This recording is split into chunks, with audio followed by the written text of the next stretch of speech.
Psalmii, cartea 1. Psalmul 1.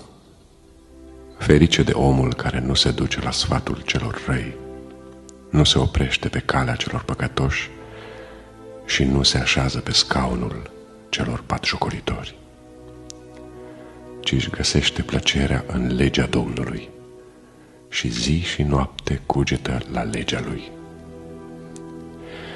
El este ca un pom sădit lângă un izvor de apă, care își dă rodul la vremea lui și ale cărui frunze nu se deștejesc.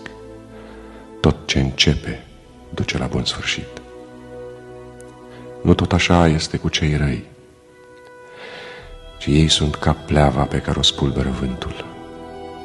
De aceea cei răi nu pot ține capul sus în ziua judecății, nici păcătoșii în adunarea celor neprihăniți.